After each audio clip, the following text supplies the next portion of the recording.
काही दिवसांपूर्वी डोंबिवली येथे काही डॉक्टर्स आणि वैद्यकीय कर्मचाऱ्यांना मारहाण घडल्याची घटना घडली आणि त्याचे पडसाद महाराष्ट्रभर उमटले।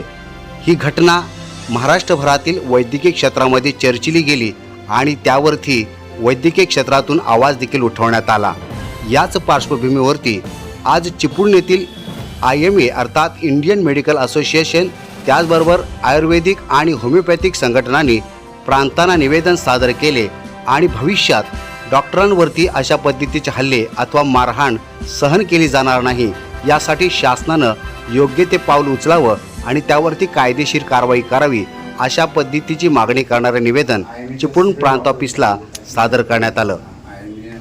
डॉक्टरांवरती अन्याय म्हणजे पेशंटवरती अन्याय अशा पद्धतीचे विधान IMAचे अध्यक्ष डॉक्टर अब्बास जबले यांनी प्रांताधिकारी आकाश लिगाडे यांच्यासमोर केलं आणि या प्रकरणाचं गांभीर्य समजावून सांगितलं।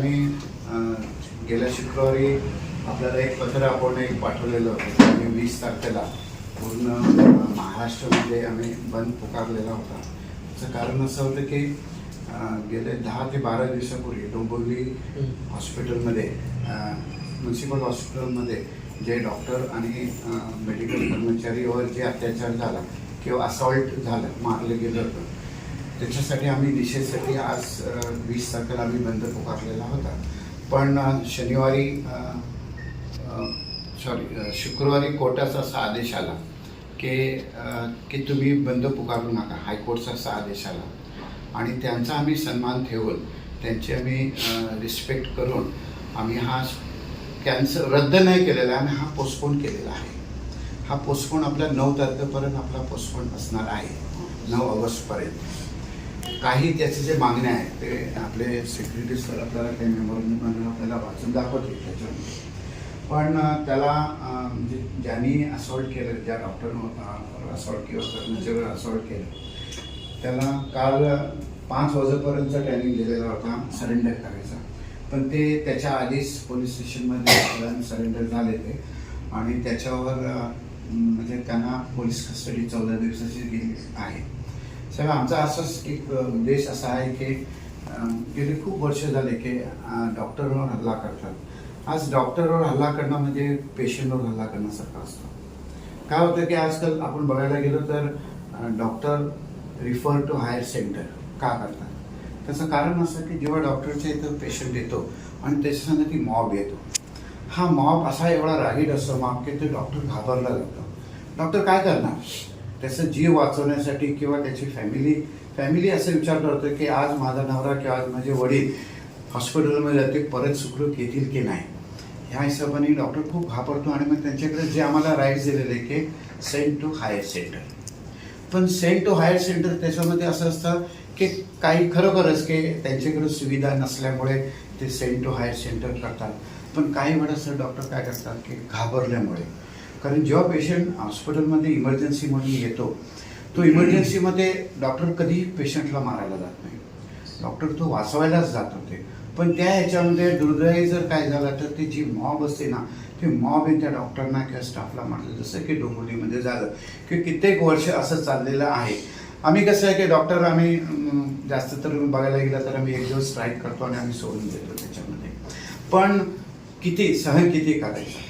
जर डॉक्टरवर असं हल्ले केलं, साहेब तुम्हाला आपल्याला आठवण असेल की कोविडमध्ये कोणी काम केलं, कोविडमध्ये डॉक्टरनेच काम केलं, त्याची जीवाची न पर्वा करणं, तिथं पॅथी कुठला संबंध आला नाही, तिथं होमिओपॅथिकवाले पण होते, आयुर्वेदिकवाले पण होते आणि IMAचे ॲलोपॅथिकवाले पण होते उपस्थित। मग डॉक्टर आपला जीवाचा म्हणजे स्वतःची काळजी न करताना पेशंटची केअर घेतली आणि त्याच्यामध्ये जर आपण डॉक्टरांना जर किंवा मॉब येऊन डॉक्टरांना जर मारतात तरी किती दुर्दैवाची गोष्ट आहे।